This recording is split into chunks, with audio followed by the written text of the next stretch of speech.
o Espírito do Senhor esteja sobre nós nessa noite. Aleluias. Isaías capítulo 5, versículo 1 ao 13. Antes, 1 Coríntios, perdão, já é confundido.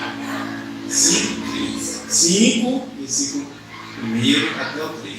Eu estou dando tudo que nós vamos ler. Nós vamos fazer uns apanhados em outros livros da Bíblia, mas o principal vai ser isso. Amém? Vamos nos pôr de pé. Vamos orar a Deus essa noite. Mais uma vez, a gente já orou maravilhosamente com a irmã Ana. Mas vamos pedir ao Senhor que desça o Espírito de entendimento sobre nós. Amém? Senhor, meu Deus e meu Pai, nessa noite, Senhor, nós estamos aqui, Senhor, mais um sábado na Tua presença. Senhor, nós te pedimos, Senhor, enche-nos, Senhor, de um Espírito novo, Pai. Derrama sobre nós, Senhor, verdadeiramente um Espírito que provém de Ti, um Espírito de sabedoria, um Espírito de bravura, Senhor, um Espírito, Senhor, conhecedor de Ti, Senhor, e temente aos Teus caminhos, ó Pai, um Espírito que provém de Ti, ó Eterno, um Espírito, Senhor, que nos conduza, Pai, que nos conduza às Suas veredas de justiça, Senhor, pois os Seus caminhos são agradáveis, os Seus caminhos são de paz. Nenhum, Senhor, que se apega, Senhor, aos Seus caminhos será confundido. Nenhum daqueles, Senhor, que confia em Ti será abalado, Senhor. Nenhum mal nos sobrevirá, Senhor, porque Tu, Senhor, é o guarda e vigia da nossa vida. Tu és o guarda, Senhor, de nossas casas, Senhor. Neste momento e nesta hora, Senhor, nós Te pedimos. Vem, Senhor, sobre nós. Sim, ó Pai, toca, Senhor, inteiramente na nossa mente, no nosso coração. Que nada venha nos distrair. Que nada, Senhor, nada impeça que venhamos a compreender a Tua palavra, Senhor. Que nada venha nos apartar de Ti, Senhor. Pois somos Teus, Senhor. Sim, ó Pai, toma-nos, Senhor, em Tua companhia. Leva-nos, Senhor, para junto de Ti, Senhor. Conduz-nos, Senhor, pelo caminho, ó Pai. Mostra-nos, Senhor. Sim, ó Pai, mostra-nos qual caminho devemos andar, Senhor. Porque, Senhor, somos, sim, fracos, Senhor. Sim, somos, Senhor, honestos, como crianças que necessitam aprender. Mas nós cremos em Ti, que és o nosso Pai, Pai bondoso, o nosso Pai que nos guia desde nossa meninice, nosso Pai que nos conhece desde o ventre da nossa mãe, o nosso Pai que nos livraste de tantas ciladas e tantos males, o nosso Pai que nos guarda e nos guardará eternamente. Bendito seja o Teu nome, Senhor. Bendito seja eternamente em nome do Senhor Jesus. Amém, amém, amém. 1 Coríntios, capítulo 5, a partir do versículo 1. Geralmente se ouve que há entre vós fornicação, e fornicação tal, qual nem ainda entre os gentios, como é haver quem abuse da mulher de seu pai. Estais inchados, e nem ao menos vos entristecestes por não ter sido entre vós tirado quem cometeu tal ação. E na verdade, ainda que ausente no corpo, mas presente no espírito, já determinei como, se estivera presente, que tal algo praticou.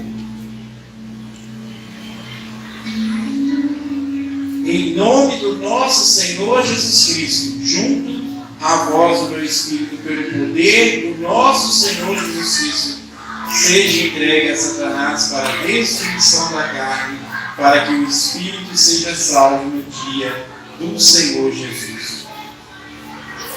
Não é boa a vossa replicância. Não sabeis que um pouco de fermento faz levedar toda a massa? Limpai, pois, Limpai-vos, pois, do fermento velho, para que sejais uma nova massa, assim como estáis sem fermento. Porque Cristo, nossa Páscoa, foi sacrificado por nós. Pelo que façamos festa, não com o fermento velho, com os asmos, não com o fermento velho, nem com o fermento da maldade e da malícia, mas com os asmos da sinceridade e da verdade. Já por carta vos tenho escrito, que não vos associeis com o que se prostitui.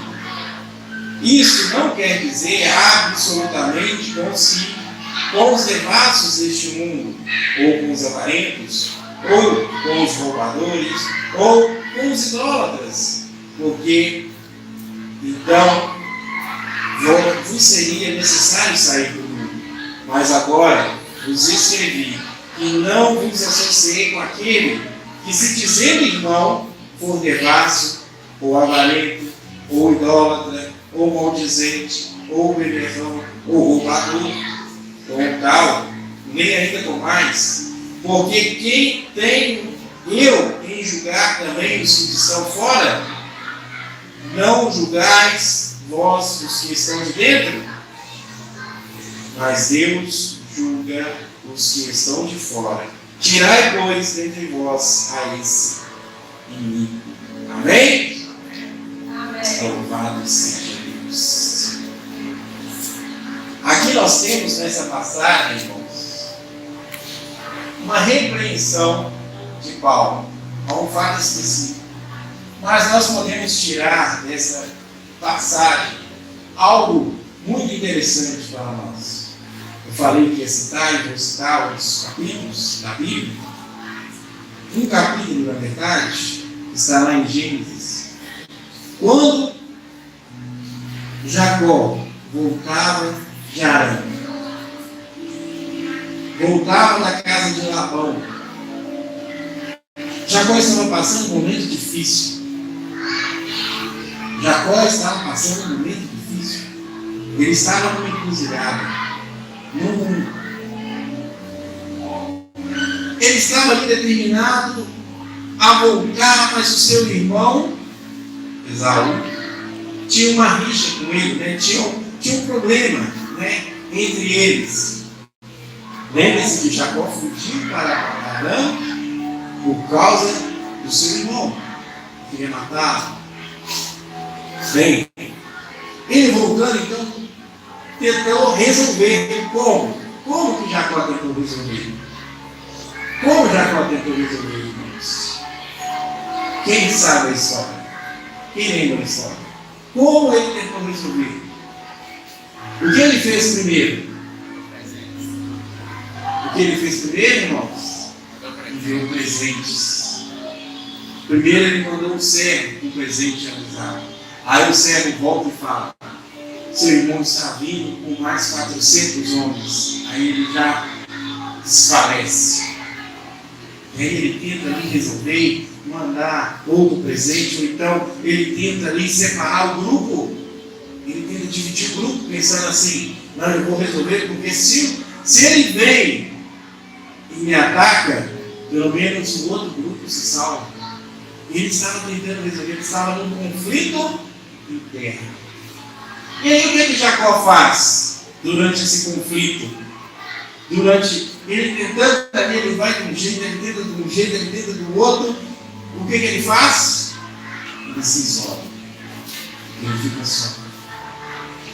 E aí o que acontece quando ele fica só? O que acontece? Ele luta com o anjo. É até música, né? Cantamos. Ele luta ali e não permite que o anjo vá embora sem antes me abençoar. Amém, irmãos? Amém. O que tem a ver essas histórias? O que tem a ver com o que aconteceu na repreensão de Paulo, em Coríntios, capítulo 5, com isso que eles estão falando agora sobre Jacó? conflito moral, a luta interna. Porque a luta de Jacó não é contra o anjo ou contra o seu irmão, mas contra ele mesmo. Tentando resolver, buscando uma saída e não conseguindo, e já vendo logo que o seu irmão vinha com uma quantidade significativa de homens. E o seu irmão veio para a batalha, ele veio para me destruir. Há um conflito interno em Israel. Vocês lembram o que significa Israel? Essa história também é sobre a história que nós estamos lembrando aqui de Jacó. É como Jacó já não mais chama Jacó. O que significa Israel?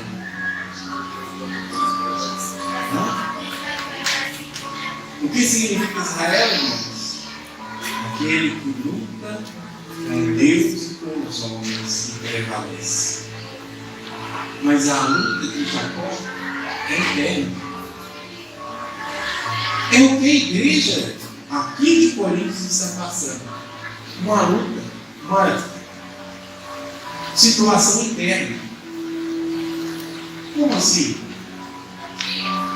Paulo está chamando a atenção à moralidade, ao padrão que nem mesmo os gentios, nem mesmo aqueles que estão fora, aqueles que não conhecem Jesus, têm a audácia de cometer, que é abusar da mulher do seu próprio pai.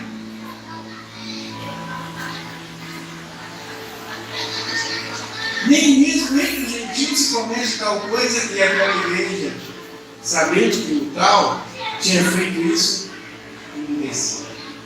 Calou-se. Há aqui um conflito. Este conflito interno, ele é individual, mas ele também é na igreja. Lembre-se, irmãos, nós somos um só povo. Glória a Deus. Este conflito, ele existe até nos dias de hoje. Então nós batalhamos por nós mesmos e também pelos outros. Nós devemos, podemos, temos obrigação de ajudar uns aos outros. Neste caso, o silêncio daqueles homens era incômodo, era terrível, era avassalador contra aquela própria igreja. Paulo determina, ele diz como se eu estivesse aí. Basicamente é como se ele tivesse uma sentença de morte para aquele homem, né? Porque aquele homem não poderia mais estar na congregação.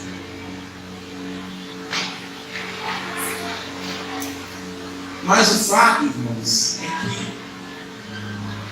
este conflito, ele é até hoje uma praga,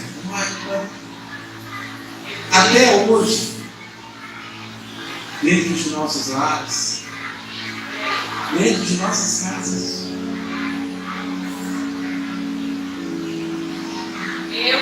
Neste caso, Paulo determinou a expulsão daquele homem.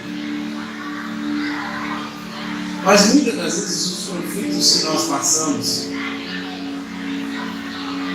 é no seio da nossa família. Como se expulsa um filho? Como se expulsa um pai? Como se expulsa um marido, uma esposa? Não se expulsa. Mas como consertar então? E se na verdade aquilo que deveria ser expulso está dentro de você e não no outro? Aquilo que traz o conflito, aquilo que traz o racha. Porque aqui nós vemos, irmãos, que como aquela igreja, ela estava fadada a morrer sem a intervenção de Paulo, assim muitos de nós temos relacionamentos fadados a morrer sem uma intervenção. Muitos de nós que estamos aqui nessa noite e queremos ter uma família, e queremos ter paz nos nossos lares, como a irmã orou aqui, e queremos ter uma vida transbordante, uma vida abençoada. Muitas das nossas lutas estão dentro de nós e nós devemos buscar ajuda para alcançar essa vitória. Não é com presentes, não é com o nosso entendimento, muitas vezes. Se fosse com a inteligência, Jacó tinha resolvido em 2 tempos. Ele não conseguiu resolver. Muitas das coisas que acontecem precisam sim de uma intervenção divina. Muitas das coisas que acontecem conosco precisam sim de algo a mais, de uma determinação a mais, mas também de uma abnegação a mais. Amém, irmãos? Pois o Eterno não quer lares rachados, famílias divididas. Mas muitas vezes essas rachaduras quem provoca?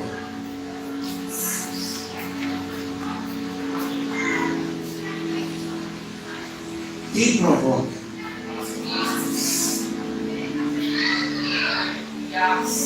Nós precisamos entender, irmãos, que às vezes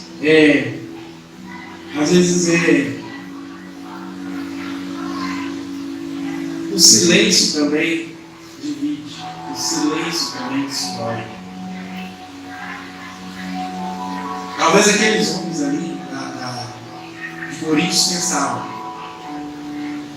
Deus trata com ele, vamos deixar ele quieto ali, não precisa fazer nada. Não, tem coisas que são tão terríveis que precisam de intervenção. Sabe quando foi resolvida a questão de Jacó e Esaú? Aliás, quando foi resolvida a questão de Jacó e Esaú, isso mesmo. Porque de Edom e Israel perdura. De Edom e Israel, até os dias de hoje, há conflito. Mas entre Jacó, pessoa de Jacó e Esaú, quando foi resolvida a questão que estava anos e anos aberta entre os dois? Quando foi resolvida?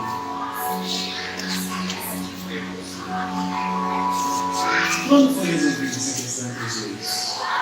Quando eles se juntaram. Muitas das vezes, fugir dos nossos problemas não é a solução. Muitas das vezes, contornar os nossos problemas não é a solução. Nós temos que, muitas das vezes, bater de frente com o problema. O problema aqui que Paulo está descrevendo por Coríntios está intimamente relacionado à omissão daqueles que deveriam ter atitude e não a tiveram. Porque estavam com o seu coração inflamado, que estavam cheios de verdade, com o próprio apóstolo. E reconhecermos, que o padrão de Deus é menor do que o nosso. Às vezes o padrão que nós desenhamos como padrão moral não é o suficiente. O padrão que nós devemos ter é o que Deus estabelece. Esse é o padrão moral que nós devemos seguir. E este padrão, se nós estivermos agarrados a ele, ou seja, agarrados à palavra de Deus e amar a palavra de Deus acima de todas as coisas, sim, o Senhor lutará conosco. Porque o nome Israel não quer dizer aquele que luta contra Deus. Aquele que luta com. Tem uma diferença. Há uma diferença de lutar com e contra. Então, talvez devemos sim ter uma estratégia. E eu acho que a melhor estratégia é andar com Deus. Não ser omissos ou covardes, mas tenham coragem. Se tem aqui no início, antes da nossa oração, Isaías diz de espírito de entendimento e de bravura, não um espírito de missão.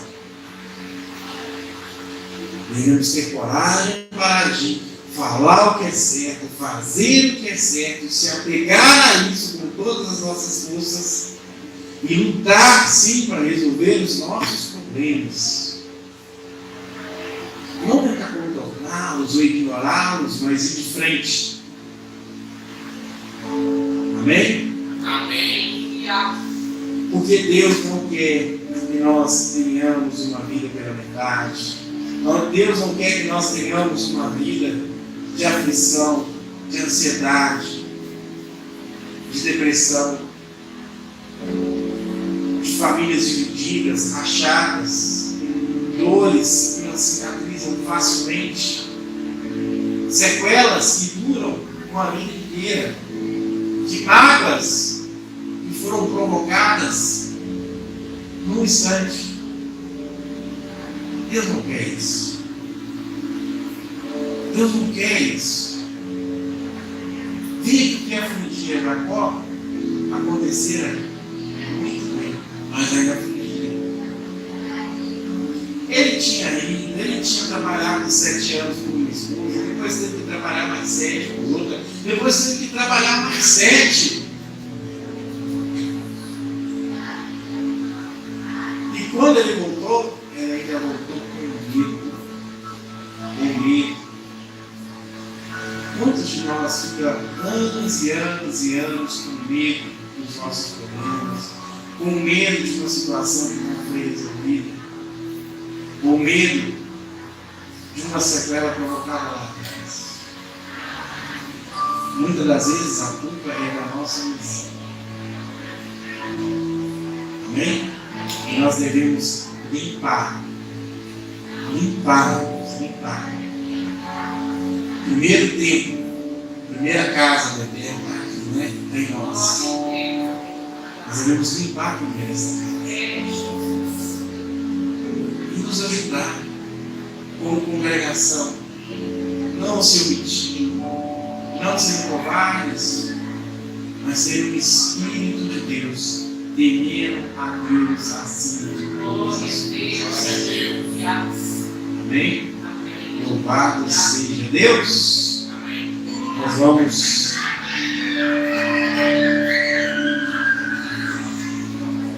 aleluia. Vou fazer 2 orações especial antes de encerrar. Amém?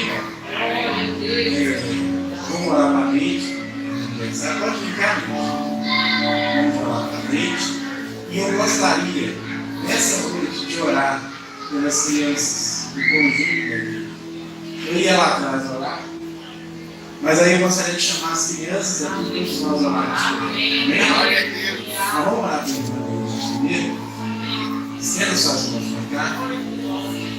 Senhor, meu Deus e meu Pai, nessa noite, Senhor, como congregação, nós abençoamos a irmã Neide, Senhor. Senhor, sim, Senhor, abre os céus e derrama bênção sobre ela e sobre a casa dela. Sim, ó Pai, traz, Senhor, traz o teu Espírito Santo sobre ela, Senhor, e sobre o seu lar. Traz paz, Senhor, sobre a família dela, sobre a casa dela. Traz, Senhor, o Espírito, Senhor, transformador, ó Pai, libertador, Senhor. Traz, Senhor, o Espírito de vida, Senhor. Traz, sim, ó Pai, Espírito de cura para todos os males, Senhor, que afligem a carne, mas também sobre aqueles que afligem o Espírito. Cura completa, Senhor. Traz, Senhor, anos de vida, que ela possa viver na Tua presença, sendo renovada, sendo transformada, sentindo, Senhor, sim, ó Pai, voltar às suas forças, ó Pai, como outrora, que ela possa, sim, cantar, louvar, engrandecer, falar do Teu nome, Senhor, não só na igreja, mas na sua casa, que ela possa, sim, chegar no seu lar e dar glória a Deus, pois a Tua presença estará, Senhor, sobre aquele lugar de tal maneira, Senhor, que ela te sinta próxima, Senhor, que ela possa sentir a Tua proximidade, que ela possa sim sentir o Teu Espírito Santo quando ela levantar amanhã, quando ela acordar, quando ela deitar nessa noite, Que seja assim o teu Espírito sobre a vida dela, Senhor, hoje e sempre. Glória a Deus. Amém, irmãos? Amém. Glória a Deus. Que Deus possa abençoar ricamente a irmã. Cadê as crianças? Chama as crianças. Vamos botar essa criança aqui. Glória a Deus. Hoje